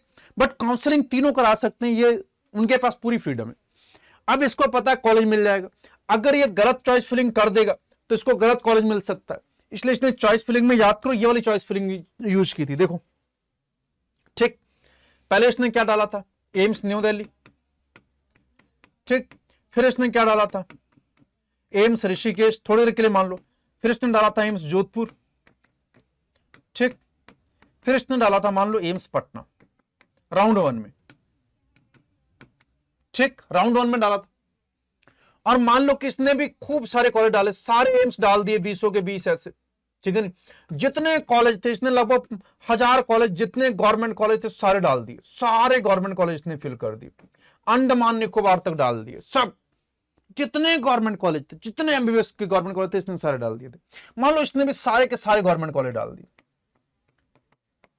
राउंड 1 में, ध्यान सुनना, राउंड 1 में। अब राउंड 1 का जब रिजल्ट आया, थोड़ी देर के लिए मान लो कि इसको अलॉट हो गया एम्स पटना, एम्स पटना, ये राउंड 1 का रिजल्ट, ठीक। बट इसको चाहिए क्या, अब इसको चाहिए क्या, या तो इसको चाहिए एम्स न्यू दिल्ली, बट उसको पता उसे मिल नहीं सकता, तो ये कह रहा है कि एटलीस्ट जोधपुर मिल जाए, लेकिन इसका ख्वाब है कि राजस्थान, ये ऋषिकेश मिल जाए तो ज्यादा अच्छा है, ये इसकी अपनी चॉइस है, ठीक है नहीं। अब ये चाह रही कि कहीं भी गवर्नमेंट कॉलेज मिल जाए, ये कह रहा कि चलो किस्मत आजमाते हैं, कुछ मिल जाएगा, गवर्नमेंट एमबीबीएस नहीं तो बीडीएस मिल जाएगा, नहीं तो कुछ और ले लूंगा, देखूंगा, ये भी रिस्क ले रहा। ठीक, थोड़ी देर के लिए मान लो। अब इसके पास दो ऑप्शन थे, अगर ये एम्स पटना में जाके रिपोर्ट करा देगा, अगर रिपोर्ट करा देगा, दूसरा ऑप्शन है कि जाके रिपोर्ट ही ना कराए। अगर ये रिपोर्ट नहीं कराएगा तो राउंड 2 में इसके पास कोई कॉलेज नहीं होगा। अगर इसने रिपोर्ट कर दिया वहां जाके तो राउंड 2 में इसके पास एम्स पटना है। ठीक है ना, अभी एम्स पटना इसके पास है राउंड 2 के रजिस्ट्रेशन के दौरान, और अगर इसने रिपोर्ट नहीं किया तो इसके पास राउंड 2 में कुछ भी नहीं, और यहां इनके पास अभी कुछ नहीं, इनके पास अभी कुछ नहीं। ठीक, अब ये सभी बच्चे एलिजिबल हैं राउंड 2 के लिए। अब इनमें से किसी को भी राउंड 2 के लिए, इसमें से किसी को भी राउंड 2 के लिए फ्रेश रजिस्ट्रेशन कराने की जरूरत नहीं है। ठीक है नहीं, इसमें से किसी को भी राउंड 2 में फ्रेश रजिस्ट्रेशन कराने की जरूरत नहीं है। क्या करा सकते हैं साहब, अब वापस इनको चॉइस फिलिंग करनी, सिर्फ चॉइस फिलिंग करनी है। हाँ, कोई बाहर से कोई 34 बच्चा आ जाए, ठीक है नहीं, गजोदर आ जाए, तो उसको अब फ्रेश रजिस्ट्रेशन कराने की जरूरत पड़ेगी। ठीक है, अब इनको मान लो राउंड 2 के लिए कोई भी रजिस्ट्रेशन कराने की जरूरत नहीं। अब देखो राउंड 2 में पार्टिसिपेट कर रहे हैं। ठीक, अब राउंड 2 है, राउंड 2 में इसके पास अभी तक क्या अवेलेबल है, मान लो कि इसने एम्स पटना में जाके रिपोर्ट कर लिया था, थोड़ी देर के लिए मान लो। ठीक है नहीं, इसके पास कोई कॉलेज नहीं, इसके पास कोई कॉलेज नहीं। इस बार मान लो राउंड 2 में एक बच्चा और आ गया, ठीक है नहीं, गुल्लू आ गया। ठीक है नहीं, गुल्लू के मान लो 400 नंबर, कह रहा क्या हो, हम भी देखते हैं साहब। अब राउंड 2 में फिर से कॉलेज भरने थे, इसने, ये देखो, ये दीदी ने सारे गवर्नमेंट कॉलेज भर दिए, सारे दुनिया भर के जितने एमबीबीएस कॉलेज थे सारे भर दिए। इसने गवर्नमेंट सारे एमबीबीएस भरे और इसने बीडीएस भी भर दिए, इसने भी सारे गवर्नमेंट एमबीबीएस और बीडीएस भर दिए। थोड़ी देर के लिए मान लो, ये कह रहा कहीं मिल जाए चला जाऊंगा यार, अंडमान निकोबार मिल जाए, ठीक है नहीं, पुडुचेरी मिल जाए, केरला, कर्नाटका, यूपी, बिहार, पंजाब, राजस्थान, सब डाल दिए इसने। ठीक, अब राउंड 2 का रिजल्ट आया, ठीक है नहीं। अच्छा, इस बार ये एम्स पटना तो डालेगा नहीं, इसका अब जाने का मन कहां कहां है भाई, एम्स अच्छा इसको क्या क्या मिल सकता है। अब इसने डाला था एम्स ऋषिकेश, पहले नंबर पे एम्स न्यू दिल्ली, फिर डाला इसने एम्स, ध्यान सुनना, एम्स ऋषिकेश, और फिर डाला इसने एम्स जोधपुर। ठीक, ये तीन ही कॉलेज डाले मान लो इसने, और मान लो गलत टाइम कुछ और डाल दिया तो कुछ और मिल जाएगा इसको इसके नंबर पे, ठीक है नहीं, कोई नंबर अच्छे हैं इसके। तो अब राउंड 2 का रिजल्ट आया, राउंड 2 का रिजल्ट आया तो अब इसको कॉलेज मिल गया मान लो एम्स ऋषिकेश। ठीक है नहीं, कौन सा मिल गया, एम्स ऋषिकेश। अब इसको एम्स पटना से जाके अपने डॉक्यूमेंट ले जाके लाने पड़ेंगे और एम्स ऋषिकेश में जाके डिपॉजिट कराने पड़ेंगे। अगर राउंड 2 में इसको ये एम्स ऋषिकेश चाहिए, अगर इसने यहां डिपॉजिट नहीं कराया तो इसके पास एम्स पटना ही रह जाएगा, ऋषिकेश नहीं रहेगा। तो यहां से डॉक्यूमेंट लाने पड़ेगा और यहां जाके जमा कराने पड़ेंगे। हां, अगर एम्स पटना में इसने जाके रिपोर्टिंग नहीं कराई थी तब तो एम्स पटना था ही नहीं थे इसके पास, तो सीधे इसको एम्स ऋषिकेश मिल सकता है। ठीक, मान लो थोड़ी देर के लिए कि इस बच्ची को, थोड़ी देर के लिए मान लो कि इस बच्चे को मिल गया कॉलेज, कोई कॉलेज गवर्नमेंट मिल गया, ठीक है ना, मान लो इसको केरला का कॉलेज मिल गया, ठीक है नहीं, खुद कहां की है, यूपी की, थोड़ी देर के लिए मान लो केरला कॉलेज मिल गया। अब ये इसने लेना नहीं चाह रही, लेकिन क्या करे, गवर्नमेंट कॉलेज मिल गया है केरला का, ठीक है नहीं, तो अभी भी ये फंसी हुई, सोच रही कहीं और मिल जाए, कॉलेज आसपास मिल जाए तो ज्यादा दूर है, इतनी दूर स्टेट में इसको नहीं जाना है। ठीक, और मान लो कि इनको कुछ भी नहीं मिला और इसको भी कुछ भी नहीं मिला, तो राउंड कितने हो गए बच्चे, 2 राउंड हो चुके हैं, राउंड 1 और राउंड 2। ये इन सबको मिल गया, इनको जाके वहां फिजिकली रिपोर्ट करना पड़ेगा, और अगर इन्हें अपग्रेड कराना है तो अपग्रेडेशन के लिए भी डालना पड़ेगा। अभी सिर्फ राउंड 2 हुए हैं, राउंड 3 बाकी है, ये देख सकते हो साहब, ठीक है नहीं। अब देखो, original document at the allotted medical dental college against second round, candidate who have allotted seats in round 2 can opt for willingness to upgrade from round 2 to round 3 for which they will have to physically report at the allotted college। ये अभी भी round 2 से round 3 के लिए भी करा सकते हैं कि भैया मेरे को अभी भी अपग्रेड करवाना है, इनका मन है साहब। जैसे इस बच्चे को, इस बच्चे की इच्छा है कि इसको एम्स ऋषिकेश मिल जाए, ठीक है नहीं, अभी इसको एम्स मान लो जोधपुर मिला साहब, राउंड 2 में इसको एम्स जोधपुर मिला है, ठीक है नहीं, हाँ जी, राउंड 2 में मान लो एम्स इसको जोधपुर मिला बच्चे, ठीक है नहीं, सॉरी, एम्स जोधपुर मिला और एम्स ऋषिकेश चाहिए इसको, और यहां पे इसको गवर्नमेंट कॉलेज, कोई केरला का कॉलेज मिल गया, इसको यूपी का कोई चाहिए, तो ये दोनों भी अपग्रेड कराना चाहते हैं, इनको तो बच्चों को मिला ही नहीं, ठीक है नहीं। अब वापस से राउंड थ्री का रजिस्ट्रेशन शुरू होगा, ठीक है। राउंड 3 से पहले एक दो बातें और देख लो। If upgraded in round 2 the candidate must take relieving from the round 1 seat and join round 2 seat. जो मैं बोल रहा था कि एम्स पटना जाके बताना पड़ेगा कि भैया मैं आपका कॉलेज छोड़ रहा हूं, मुझे एम्स ऋषिकेश मिल गया है, मैं वहां जा रहा हूं, तो वहां से रिलीविंग लेटर लेके आना पड़ेगा और एम्स ऋषिकेश जाना पड़ेगा, ठीक। दूसरा, candidate allotted seats in round 2 but who do not report or join the allotted seat shall forbid their security deposit, ठीक है नहीं। अगर किसी को राउंड 2 में कॉलेज मिल गया और वो रिपोर्ट जाके नहीं करता है, कॉलेज जाके ज्वाइन नहीं करता है, तो भाई साहब उसकी सिक्योरिटी डिपॉजिट जितनी वो सारी की सारी चली जाएगी। राउंड 1 में नहीं रिपोर्ट किया तो चलेगा, लेकिन राउंड 2 में जाके रिपोर्ट करना जरूरी है, इंपॉर्टेंट है। सीधे फ्री एग्जिट नहीं, बिना रिपोर्ट किए फ्री एग्जिट नहीं कर सकते आपको रिपोर्ट करना पड़ेगा। अगर रिपोर्ट नहीं किया तो जो 10,000 20,000 सिक्योरिटी फीस दी है वो तुम्हारी जब्त कर ली जाएगी, वो नहीं मिलेगी, ठीक। Candidate getting upgraded in round 2 shall not have any claim on round 1 seat, ठीक है नहीं। अगर candidate getting upgraded in round 2 shall not have any claim on round 1 seat, अगर आपकी कॉलेज अलॉट हो गया तो आपकी जो राउंड 2 में कॉलेज मिल गया तो राउंड 2 वाला अपने आप चला जाएगा। जैसे एम्स ऋषिकेश की सीट मिल गई तो पटना वाली अपने आप तुमसे हट जाएगी, नहीं पटना भी पकड़ लूं ऋषिकेश भी पकड़ लूं, मैं थर्ड राउंड के लिए चला जाऊंगा, ऐसा नहीं होगा। पटना वाली गई, अब तुम्हारे पास ऋषिकेश वाली बची, अब तुम राउंड 3 के लिए जा सकते हो, ठीक। और देखो नोट में एक इंपॉर्टेंट बात है कि if a candidate freshly registered in round 2 is not allotted seats he shall can participate in round 3, ठीक है नहीं। जैसे गुल्लू अभी राउंड 3 में पार्टिसिपेट कर सकता है, बल्लू कर सकता है, इनके पास कोई दिक्कत नहीं, इनको कोई फीस नहीं देनी पड़ेगी, आराम से राउंड 3 में पार्टिसिपेट करें, ठीक, directly without registration. But however, if an upgraded candidate does not want round 2 seat, he may avail exit with the for future after round 2 result announcements, ठीक है नहीं। अगर upgraded candidate does not want round 2 seat, अगर उसको round 2 की seat नहीं चाहिए, तब उसकी भैया जो सिक्योरिटी डिपॉजिट है वो जब्त कर ली जाएगी, ठीक है नहीं। बोलो आया, उसकी सिक्योरिटी डिपॉजिट क्या कर ली जाएगी, जब्त कर ली जाएगी। तो इस तरह होता है राउंड 1 और राउंड 2। अब चलते हैं हम लोग राउंड 3 की तरफ, ठीक है नहीं। जैसे जैसे राउंड आगे जाते जाएंगे थोड़ी सी काउंसलिंग कॉम्प्लेक्स होती जाएगी, लेकिन इतनी कॉम्प्लेक्स नहीं जो तुम समझ ना सको, बट ध्यान से सुनना पड़ेगा। अभी स्टेट की काउंसलिंग मैंने मिक्स नहीं की है। अब देखो राउंड 3 में देखो वही सारी यूनिवर्सिटियां हैं कि candidate who have registered for round 1 or round 2 and did not get any seat allotted are not required to register again। इसका मतलब क्या हुआ, इसका मतलब ये हुआ कि बल्लू और गुल्लू को कोई कॉलेज नहीं मिला तो इनको अब रजिस्ट्रेशन कराने की जरूरत नहीं, इनको 1 में भी नहीं मिला, 2 में भी नहीं मिला, 3rd में जा रहे हैं ये लोग, ठीक।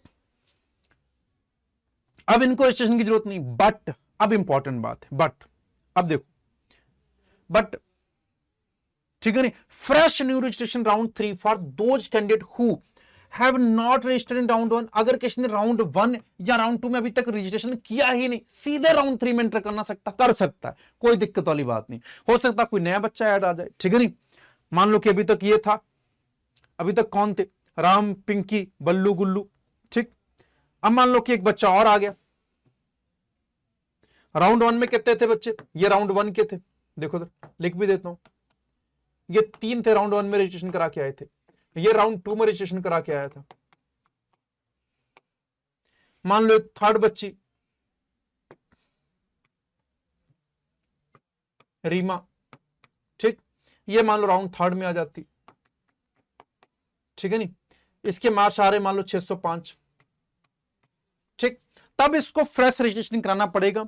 इन दोनों को कोई भी फ्रेश रजिस्ट्रेशन कराने की जरूरत नहीं, अब कोई भी रजिस्ट्रेशन फीस इनकी नहीं लगेगी। इन भाई साहब को अगर अब राउंड 3 में जाना है अगर, तो पहला तो इनकी सिक्योरिटी डिपॉजिट जब्त कर ली जाएगी जो कि 10-20 हजार रुपया होगी, ठीक। दूसरा इनको फ्रेश रजिस्ट्रेशन कराना पड़ेगा, इन दोनों को फ्रेश रजिस्ट्रेशन कराना पड़ेगा, यही लिखा हुआ है, ये देखो, हैव रिजाइंड नॉट रिपोर्टेड, अगर रिजाइन कर दिया, रिपोर्ट नहीं किया, जिनकी सिक्योरिटी डिपॉजिट कर ली जाएगी इन राउंड 1 और round 2 need to fill the fresh choices only with the full payment of fees. अब ये फ्रेश चॉइसेस तो फिल कर सकते हैं, लेकिन पूरा पेमेंट फिर से करना पड़ेगा। रजिस्ट्रेशन भले ही ना करें, लेकिन चॉइसेस के दौरान इनको पेमेंट सारा करना पड़ेगा। राउंड 3 के लिए, राउंड 2 के लिए ऐसा नहीं था। फिर से बचिया फ्रेश चॉइस फिलिंग होगी, फिर से लॉकिंग ऑफ चॉइस होगी, फिर से सीट अलॉटमेंट होगा राउंड 3 में, और अब रिजल्ट आ जाएगा राउंड 3 का एमसीसी की वेबसाइट पे साहब। ठीक, एमसीसी की वेबसाइट पर रजिस्टर आ जाएगा। आपको अपने ओरिजिनल डॉक्यूमेंट अपलोड करने होंगे और फिजिकली रिपोर्ट करना पड़ेगा ओरिजिनल डॉक्यूमेंट के साथ अलॉटेड कॉलेज के अंदर अगेंस्ट राउंड 3 के सीट के अगेंस्ट। ठीक है नहीं। अब थोड़ी देर के लिए फिर से मान लो कि इन सब ने फिर से वापस से चॉइस फिलिंग की साहब। ठीक है नहीं, इन भाई साहब ने, अब मान लो मैं इन सबकी चॉइस फिलिंग फिर से दिखा देता हूं बच्चे। इसको एम्स ऋषिकेश मिल चुका था, ठीक है नहीं। अब इसने एम्स न्यू दिल्ली डाला, ठीक है, सॉरी एम्स जोधपुर मिला था ना, हाँ एम्स जोधपुर मिल चुका था, और इसको एम्स ऋषिकेश एटलीस्ट चाहिए था। एम्स ऋषिकेश सिर्फ इसने 2 कॉलेज डाल दिए। पिंकी को गवर्नमेंट कॉलेज केरला मिल गया था। अब इसने चुन चुन के अपने स्टेट वाले जो इसको चाहिए थे उससे अच्छे जो कॉलेज मिला उससे अच्छे उसने 3-4 कॉलेज डाल दिए। 1 डाल दिया, 2 डाल दिया, 3 डाल दिया। कोई मान यूपी का कोई गवर्नमेंट कॉलेज इसने डाल दिया। इसके अलावा और एम्स वगैरह डाल दी, केजीएमयू डाल दिया कोई। ठीक, और ये भाई सब तो सारे कॉलेज डाल के बैठे। मान लो इसने सारे गवर्नमेंट कॉलेज एमबीबीएस के कि कहीं भी मिल जाए मैं तो चला जाऊंगा, बीडीएस के डाल दिए। इसने भी थोड़ी देर के लिए मान लो कि इसने भी गवर्नमेंट कॉलेज डाल दिए एमबीबीएस के और बीडीएस के। ठीक है नहीं, इसने चुन चुन के गवर्नमेंट के कॉलेज डाले एमबीबीएस के जो इसको चाहिए थे। ठीक, अब थोड़ी देर के लिए मान लो इसका रिजल्ट आया, इन सबका रिजल्ट आ गया मान लो। अब मान लो इनको मिल गया भाई साहब एम्स ऋषिकेश। ठीक, इनको क्या मिल गया, एम्स ऋषिकेश। और मान लो कि इसको अपग्रेड होकर कोई कॉलेज नहीं मिला, इसको सिर्फ केरला का कॉलेज ही मिला। केरला वाला जो था वही है इसके पास, इसको अपग्रेड होकर नहीं मिला कॉलेज, नहीं अपग्रेड हो पाया। इसने कुछ ऐसी ही चॉइसेस डाली जो इसके मार्क्स पे इसको नहीं मिल पाया, ऐसा हो सकता है। ठीक, थोड़ी देर के लिए मान लो कि इसको कोई गवर्नमेंट कॉलेज बीडीएस मिल गया, गवर्नमेंट कॉलेज बीडीएस मिल गया। ठीक है नहीं, और ये इसको मान लो अंडमान निकोबार में मिल गया, और ये बिहार का बच्चा है, बल्लू बिहार से है, इसको अंडमान निकोबार में मिल गया गवर्नमेंट बीडीएस। ठीक, अब इस बच्चे ने मान लो डाला, इसको कुछ भी नहीं मिला। मान लो इसने डाला, इसको कुछ भी नहीं मिला, मान लो थोड़ी देर के लिए। ठीक, अब ये राउंड 3 के मान लो रिजल्ट आ गए हैं। ठीक, अब 3rd राउंड के कुछ रूल्स हैं, बहुत सख्त रूल हैं, बहुत ध्यान से सुनना। अब इंपॉर्टेंट बात है कि if upgraded the candidate must, ये वर्डों पे ध्यान देना, must take relieving from round 2 seat and join round 3 state. उसको राउंड 2 से रिलीविंग लेटर लेके आना पड़ेगा, यानी कि एम्स जोधपुर से रिलीविंग लेटर लेके आना पड़ेगा, और राउंड 3 में उसको एडमिशन लेना पड़ेगा। Once joined he can not upgrade or resign from this seat. अगर अब इसको राउंड 3 में जो मिल गया है और अगर अब इसने ज्वाइन कर लिया, ना तो ये किसी काउंसलिंग में पार्टिसिपेट कर सकता है, ना ही अब ये सीट छोड़ सकता है। अब ये यहां पे इसकी खत्म साहब। ठीक है नहीं, अब ये जो भाई साहब थे राम, इनका यहां पे मामला खत्म। अब इनको एम्स ऋषिकेश के आगे नहीं बढ़ सकते साहब, काउंसलिंग इनकी यहां पे हो चुकी है, द एंड। ठीक है नहीं, अब चाह के कुछ भी नहीं कर सकते, इनके पास ऑप्शन सारे खत्म है, इन दोनों के पास। ठीक, इनके पास भी कहानी खत्म है साहब। ठीक, ये देखो ये लिखा हुआ, if allotted seat the candidate can not upgrade or resign. If any candidate does not join round 3 seat he may exit with forfeiture of fees. वो बाहर जा सकता है अपनी फीस को जब्त करा के, जो कि रिफंडेबल और नॉन रिफंडेबल, तो रिफंड ही नहीं होनी थी, रिफंडेबल फीस को जब्त करा के वो यहां से एग्जिट कर सकता है। And elimination can not participate any further round, और वो इससे एलिमिनेट कर दिया जाएगा काउंसलिंग से, और किसी भी राउंड में वो पार्टिसिपेट नहीं कर सकते। तो इन दोनों का तो साहब खेल खत्म हो गया, ये दोनों किसी राउंड में पार्टिसिपेट नहीं कर सकते। अब दो क्या तीनों लोग नहीं पार्टिसिपेट कर सकते, इनको भी मिल चुका है साहब कॉलेज, इन तीनों के पास ऑप्शन खत्म। अब आगे राउंड में ये आगे राउंड की काउंसलिंग में पार्टिसिपेट नहीं कर सकते। इनको एम्स ऋषिकेश मिल चुका है, इन्हें केरला का कॉलेज मिल चुका है, इन्हें गवर्नमेंट बीडीएस मिल चुका है साहब। ठीक है नहीं, इन्हें ज्वाइन ही करना पड़ेगा। अगर ये एग्जिट करते हैं कि यहां जाके नहीं रिपोर्ट करते हैं, एक तो इनकी फीस जो रिफंडेबल है वो जब्त कर ली जाएगी, और ये किसी भी काउंसलिंग में अब पार्टिसिपेट नहीं कर पाएंगे। बात समझ में आई?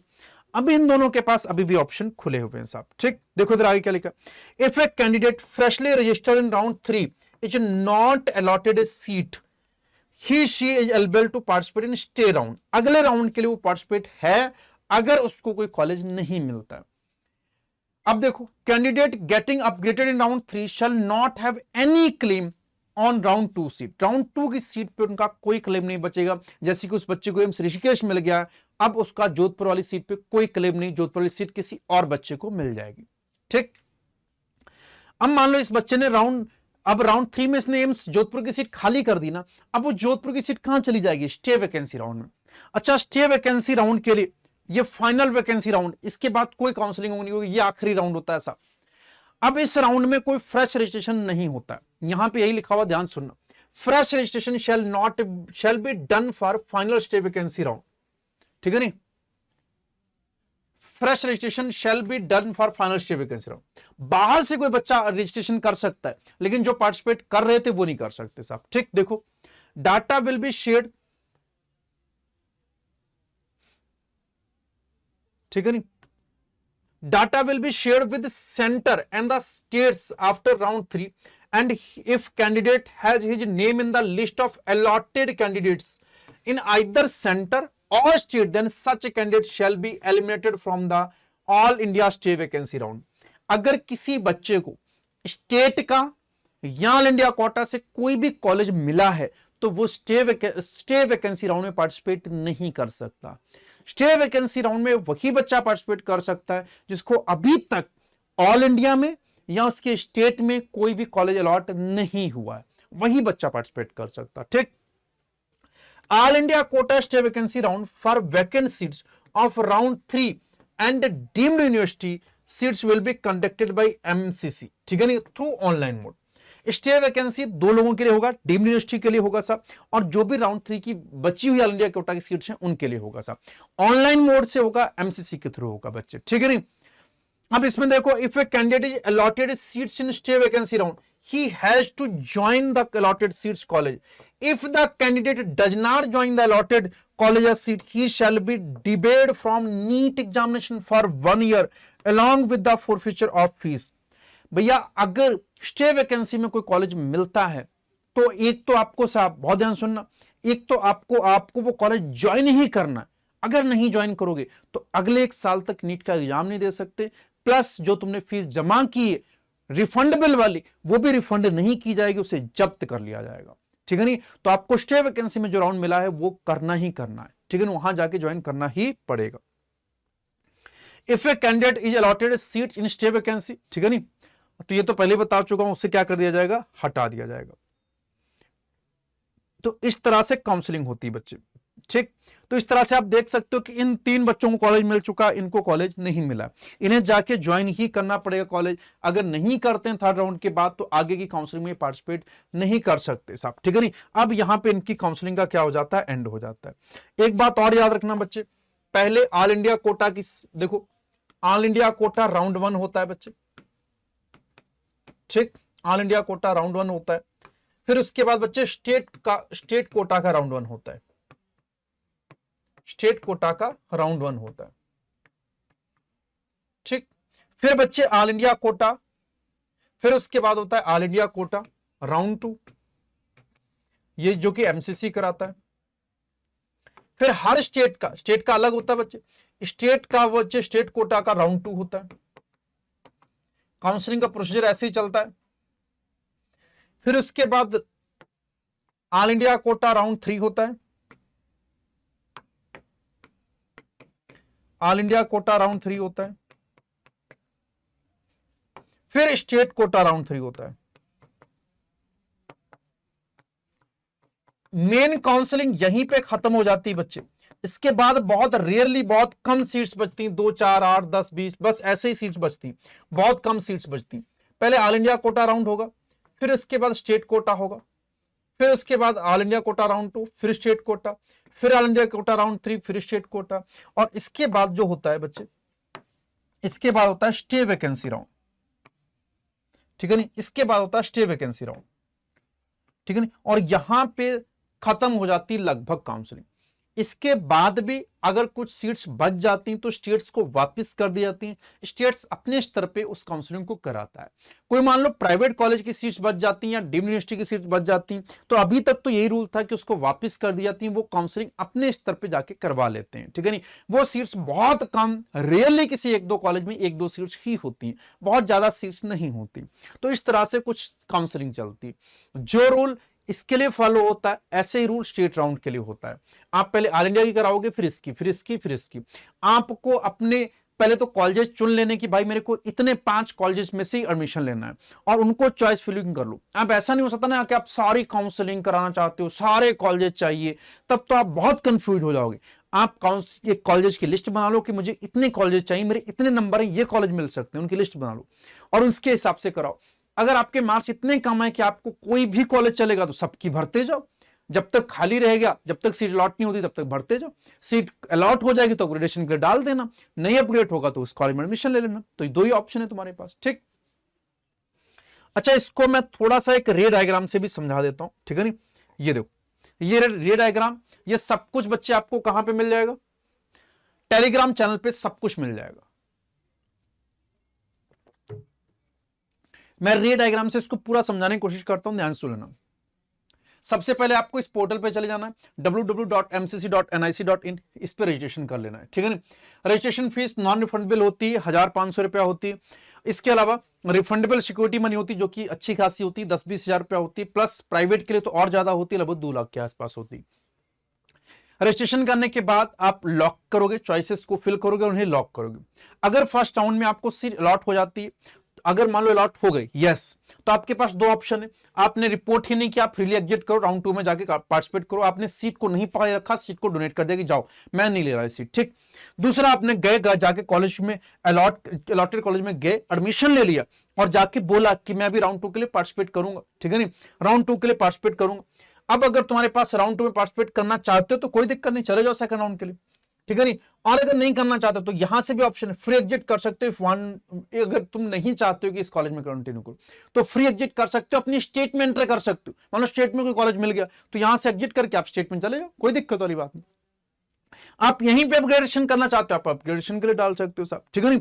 अगर आप कंटिन्यू स्टडी करना चाहते हो तो कोई दिक्कत नहीं, आप यहीं पे पढ़ो, फिर आपको कोई काउंसलिंग कराने की जरूरत नहीं। अगर अपग्रेड कराना है तो इसके अंदर आप करा सकते हैं। मान लो आपको कॉलेज नहीं मिला, आपको कॉलेज लॉट नहीं हुआ, कोई बात नहीं, आप सेकंड राउंड में पार्टिसिपेट करो, फ्रेश चॉइस फिलिंग करो, ठीक है नहीं। अगर जो चॉइसेस राउंड 1 में सबमिट की थी वो नल और वाइड हो जाएंगे, आपको फ्रेश चॉइस फिलिंग करनी पड़ेगी राउंड 2 के लिए, ठीक है नहीं। फ्रेश रजिस्ट्रेशन करना पड़ेगा राउंड 2 के लिए। अगर राउंड 2 में registered candidate need not to register again, round 1 में जो रजिस्टर हो चुके हैं उन्हें राउंड 2 में रजिस्टर होने की जरूरत नहीं। अब मान लो आप सेकंड राउंड के लिए फिर से आपने चॉइस फिल की, फिर से आपने चॉइस को लॉक किया और उसका रिजल्ट आया, तो सेकंड राउंड में आपके पास 2 ऑप्शन है कि आपको सीट अलॉट हुई या नहीं हुई। अगर हो गई तो अब यहां पे देखो, ये वाला फ्री एग्जिट का ऑप्शन नहीं है, ये फ्री एग्जिट का ऑप्शन नहीं होगा।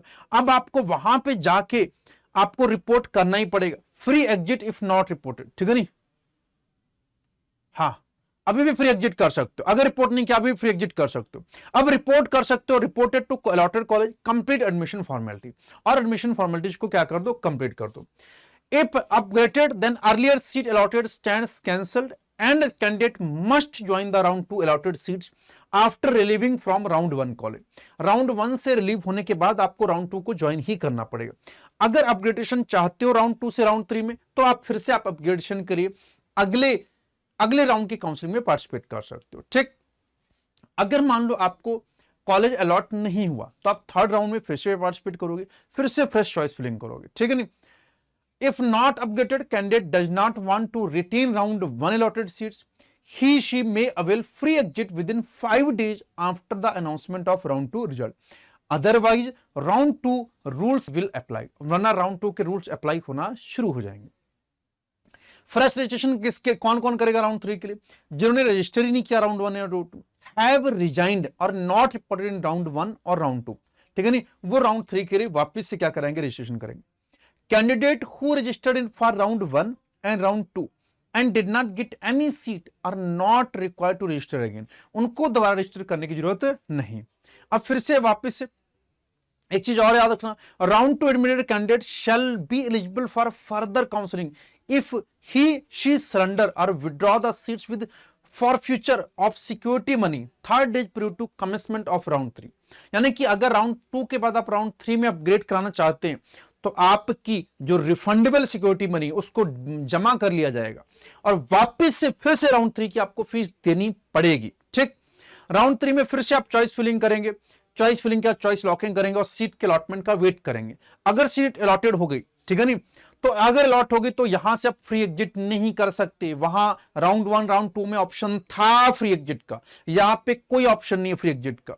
अब रिपोर्ट करोगे अलॉटेड कॉलेज को, कंप्लीट करोगे एडमिशन फॉर्मेलिटीज, आपका काम खत्म साहब। यही लिखा है, if not reported withdraw the security money will be forfeited and he shall be ineligible for further counselling, चाहे सेंट्रल की हो, चाहे स्टेट की हो, चाहे यूटी की हो, यानी कि यूनियन टेरिटरी की हो, चाहे सेंट्रल पूल की कोटा की हो। आप हर काउंसलिंग के लिए हाथ धो बैठेंगे अगर आपने यहां जाके रिपोर्ट नहीं किया।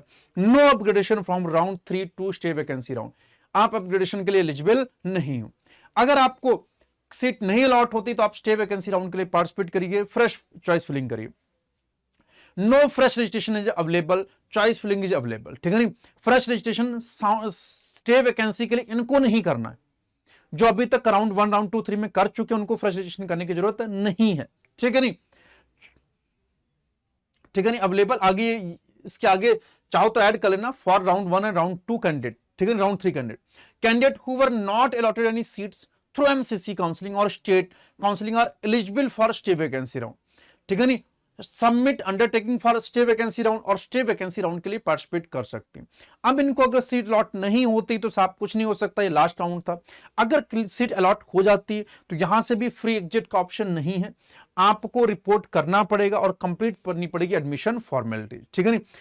आफ्टर राउंड 3 अगर vacant seats of deemed university and list of eligible candidate will be transferred to concerned university for conducting stay vacancy round at institute level as per university eligibility conditions, ठीक है नहीं। ये बच्चे पहले होता था, अब एमसीसी खुद कराती है बच्चे, अब क्या कराती है एमसीसी खुद कराती। तो इतनी बात मुझे लगता है समझ में आई होगी कि कितने राउंड होते हैं। 4 राउंड होते हैं, राउंड 1 राउंड 2 राउंड 3 और स्टे वैकेंसी राउंड। इसी तरह से स्टेट के भी राउंड होते हैं। थोड़ा सा कंफ्यूजन इसलिए हो रहा है क्योंकि सीक्वेंस कुछ इस तरह से बच्चे, लेकिन ऐसा नहीं है, आप काउंसलिंग कराते जाओगे चीजें अपने आप पाथ क्लियर होता जाएगा। आप डरिएगा नहीं, परेशान मत होइएगा, आपके डर का और परेशानी का लोग फायदा उठाएंगे और आप उनको पैसे दोगे 5,000 10,000 8,000 और काउंसलिंग उनसे करवाओगे और नुकसान ज्यादा कर बैठोगे, ठीक है नहीं। तो आप किसी को पैसा ना दे, वो आपसे आपके डर का पैसा लेते हैं लोग, ठीक है। बाकी मैं हूं हर तरीके की आपको इंफॉर्मेशन देने के लिए, आप कमेंट करेंगे मैं आपको रिप्लाई कर दूंगा। कुछ क्वेश्चन मन में आते हैं साहब, कौन से डॉक्यूमेंट चाहिए होते हैं जब हम कॉलेज में रिपोर्ट करते हैं साहब, तो कुछ इन सब के ओरिजिनल डॉक्यूमेंट चाहिए होंगे, इनका खास ध्यान रखना है साहब, ठीक है नहीं। अलॉटमेंट लेटर चाहिए होगा जो एमसीसी ने आपको दिया होगा, एडमिट कार्ड जो कि एग्जाम इशू करता है एनटीए के द्वारा, ठीक है नहीं। रिजल्ट चाहिए होगा साहब, आपका बर्थ सर्टिफिकेट हो, जैसे कि 12th class matric certificate is not bear the same, ठीक है नहीं। डेट ऑफ बर्थ सर्टिफिकेट होना चाहिए, बर्थ सर्टिफिकेट, 10th की सर्टिफिकेट, 12th की सर्टिफिकेट, इन दोनों की मार्कशीट चाहिए होगी, 8 पासपोर्ट साइज की फोटोग्राफ चाहिए होंगी जैसा कि आपने एप्लीकेशन फॉर्म में लगाई होंगी। एक आइडेंटिटी प्रूफ हो चाहिए जैसे कि आधार कार्ड हो सकता है, पैन हो सकता है, ड्राइविंग लाइसेंस या पासपोर्ट हो सकता है साहब। अगर आप एनआरआई कैंडिडेट के लिए आप अप्लाई कर रहे हो तो पासपोर्ट कॉपी होनी चाहिए स्पॉन्सर की, जो आपको स्पॉन्सर कर रहा है, और एम्बेसी सर्टिफिकेट होना चाहिए, स्पॉन्सरशिप का एफिडेविट होना चाहिए साहब। रिलेशनशिप बताना पड़ेगा एफिडेविट के अंदर कि आपका रिलेशनशिप स्पॉन्सर के साथ क्या है साहब, ठीक है नहीं।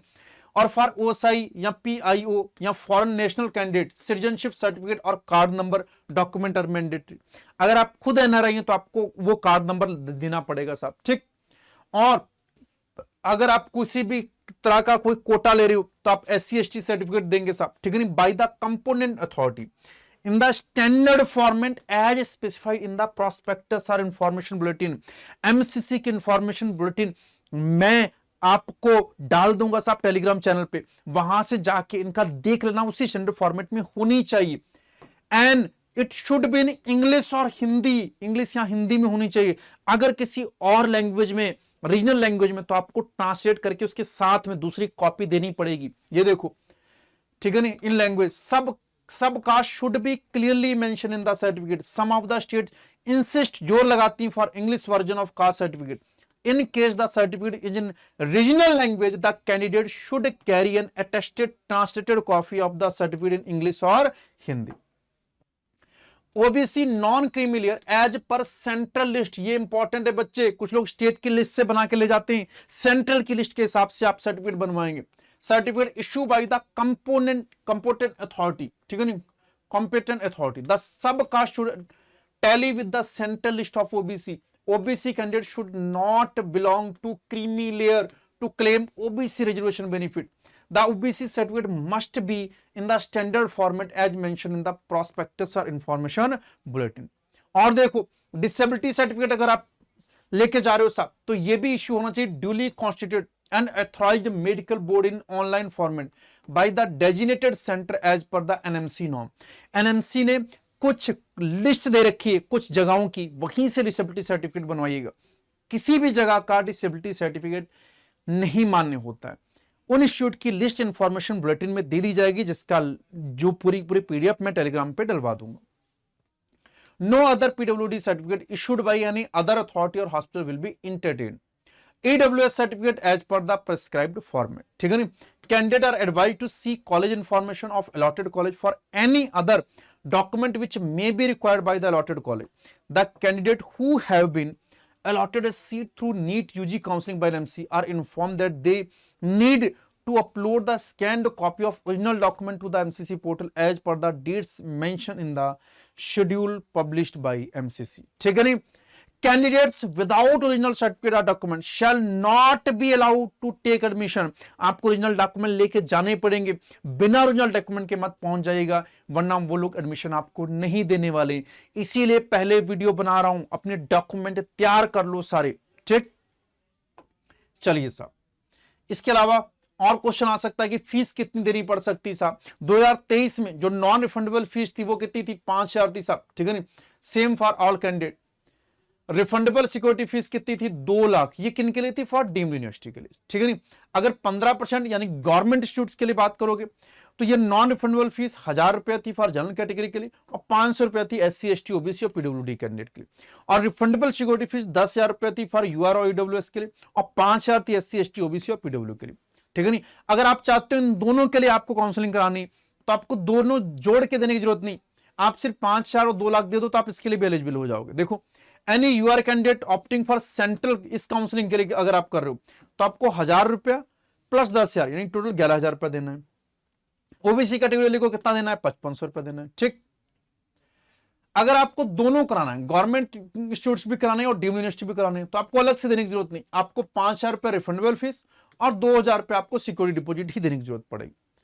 What does exit with forfeit mean in counselling, इसका मतलब क्या है, ठीक है। इसका मतलब यह है कि हम आपसे हर जाने के फॉर्म में आपकी सिक्योरिटी फीस ले लेंगे। देखो, exit with forfeit means if a candidate is allotted seats in second round or subsequent round of counselling and does not want to join the allotted seat, he can still exit with forfeit. Forfeit मतलब होता है losing security amount deposit. Once a candidate join the allotted seat after round 3, he would not be eligible for resigning or surrender of joint seat. Round 3 के बाद आप surrender नहीं कर सकते, withdraw नहीं कर सकते, वहां छोड़ के नहीं जा सकते, ठीक है। अब देखो एक और, when and where the security deposit will be refunded, कहां पर डिपॉजिट की जाएगी, security amount will be refunded only after the completion of all round of counselling, ठीक है। The financial custodian will initiate the refund of security deposit within the 15 days, ठीक है, of such notification and complete within the 30 days of such notification. The security amount will be refunded to the same account from where the security amount was initially deposited by the candidate. जहां से भी candidate ने deposit किया है वहीं उसी account के अंदर पैसा वापस आएगा, कहीं और पैसा नहीं जाएगा, ठीक। Hence, the candidate must keep their card or bank account active till refund process is completed. If card or bank account is closed before the completion of refund, the banker will not be able to complete the refund process. The bankers will take long time to identify and return the failed refunds to financial custodian, and lot of legal formalities are be compiled for the initiating refund to different or different bank account. Hence, the refund to new bank account will take very long time. Neither financial custodian nor MCC will be responsible for such delay. इसलिए वो कह रहे हैं अपने account को active रखना, उसी में पैसे वापस आएंगे, नहीं तो बहुत लंबा समय लग सकता, उसके लिए MCC जिम्मेदार नहीं है। ठीक, ये कुछ क्वेरीज थी। इसके अलावा और भी जो मन में क्वेश्चन आएंगे तो तुम मुझसे पूछना, मैं तुमको आंसर कर दूंगा। ठीक है नहीं, एक दो इंफॉर्मेशन और देख लो बच्चे। एमबीएस के टोटल 442 कॉलेज हैं जो एमसीसी में पार्टिसिपेट करते हैं, 7 सेंट्रल यूनिवर्सिटियां, 51 डीम्ड यूनिवर्सिटियां, 20 एम्स, 13 ईएसआईसी और 2 जिपमर, इतने लोग इसके अंदर पार्टिसिपेट करते हैं। ठीक है नहीं, एमसीसी की एमबीएस काउंसलिंग के लिए यह नंबर घट बढ़ सकता है 2024 के लिए, 23 में ये था साहब। ठीक, इसके अलावा ये सेंट्रल यूनिवर्सिटियां बच्चे 7, आप चाहे तो स्क्रीनशॉट ले सकते हैं। ये 51 डीम्ड यूनिवर्सिटियां हैं, देख लो, आप चाहो तो स्क्रीनशॉट ले सकते हो। ये 51 डीम्ड यूनिवर्सिटियां हैं बच्चे, ये सारी की सारी 51 डीम्ड यूनिवर्सिटियां हैं। इसके अलावा ये एम्स, ठीक है ना, एम्स के बारे में तो सबको पता होता है, ये 20 एम्स जो पार्टिसिपेट करते हैं बच्चे। इसके अलावा ये ईएसआईसी के कॉलेज, ईएसआईसी के 13 कॉलेज। ईएसआईसी क्या होता है कंप्लीट वीडियो बता चुका हूं, अब बार बार नहीं बताऊंगा। ठीक, ईएसआईसी के ये 13 कॉलेज, ठीक है ना। इसके अलावा जिपमर के ये 2 कॉलेज हैं साहब, ठीक है ना, जिपमर के ये दोनों कॉलेज। बीडीएस की बात कीजिए टोटल 89 कॉलेज हैं, जिसके अंदर 5 सेंट्रल यूनिवर्सिटियां, 32 डीम्ड और 1 ईएसआईसी कॉलेज होता है साहब। ठीक है नहीं, ये देखो ये सेंट्रल यूनिवर्सिटियां जिनके अंदर बीडीएस होता है साहब। इसके अलावा ये डीम्ड यूनिवर्सिटियां में प्राइवेट भी आते हैं बच्चे, गवर्नमेंट भी आते हैं। प्राइवेट की फीस बहुत ज्यादा होती है, चाहे एमबीएस हो चाहे बीडीएस हो, लेकिन गवर्नमेंट की फीस काफी कम होती है। ये देखो, ये सारे के सारे 32 कॉलेज हैं डीम्ड यूनिवर्सिटियों के, ठीक है नहीं। और ये ईएसआईसी के 2 कॉलेज, ये एक ही कॉलेज है बीडीएस का साहब, ठीक है नहीं। बीएससी नर्सिंग के सिर्फ 17 सेंट्रल इंस्टीट्यूशन जो इसके अंदर पार्टिसिपेट करते हैं, वो 17 कुछ ये, ठीक है नहीं, ये 17 यूनिवर्सिटीज हैं जो इसके अंदर पार्टिसिपेट करती हैं। ठीक, तो ये थी बच्चे काउंसलिंग की कंप्लीट डिटेल। सारे राउंड को मैंने बहुत अच्छे से आपको बताने की कोशिश की, फिर भी मन में कोई डाउट हो तो कमेंट करना बच्चों, ठीक है नहीं। हम आपके साथ हैं हर चीज में, हर तरीके से, और मैं आपको फ्री इंफॉर्मेशन दे रहा हूं, तो किसी को पैसे दे के आप इंफॉर्मेशन ना लीजिए। टेलीग्राम में आप मुझे मैसेज कर सकते हैं, इंस्टाग्राम पे भी आप मुझे मैसेज कर सकते हैं, हर डाउट को मैं खुद लूंगा। इसके अलावा जो बच्चे नीट 2025 की प्रिपरेशन कर रहे हैं बच्चों, हमारी प्रारंभ सीरीज चल रही है। प्रारंभ सीरीज में हम डिटेल में हर चीज पढ़ा रहे हैं। मैंने वहां पे सेक्सुअल रिप्रोडक्शन, फ्लावरिंग प्लांट पूरा चैप्टर कंप्लीट करा दिया है, डीपीपी दे दी है, टेलीग्राम पे डाउट ले लिए हैं। इसके अलावा टेस्ट भी हो चुके हैं साहब, उसके लिए मॉलिक्यूलर का हम रिवीजन शुरू कर चुके हैं, यानी पढ़ाना शुरू कर चुके हैं साहब। डिटेल में पढ़ा रहा हूं एक एक चीज, उसके 3-4 लेक्चर हो चुके हैं, आगे के लेक्चर आप देख सकते हैं साहब। इसके अलावा नीट 2024 जो कि वापस हो सकता है, उसके लिए भी हम लोग रिवीजन करा रहे हैं, उसके लिए प्रयास लेके आए। प्रयास के अंदर बायोलॉजी में एक दिन में एक चैप्टर कराने की पूरी कोशिश कर रहे हैं कि जिससे आपका मैक्सिमम रिवीजन हो सके। इसके अलावा हमारी अड्डा 247 की ऐप पे हम लोग टेस्ट भी करा रहे हैं, फ्री टेस्ट है, जाके वहां भी कर सकते हो। हमारी तरफ से जो भी हो सकता है हम करने की कोशिश कर सकते हैं। आप अपने प्रयास में कभी मत छोड़िएगा। हमारा पूरी कोशिश है कि आपको मेडिकल कॉलेज तक छोड़ के आए, उसमें कोई कमी ना रह जाए। ठीक है बच्चों, तो लगे रहो, पढ़ते रहो और मुस्कुराते रहो। कोई भी परेशानी हो तो कमेंट करना, और जिसको ये सारी इंफॉर्मेशन ना पता हो काउंसलिंग की, अभी तक कंफ्यूज बैठा हो, उसे वीडियो भेज देना, जिससे उसका भी भला हो जाए। Thank you.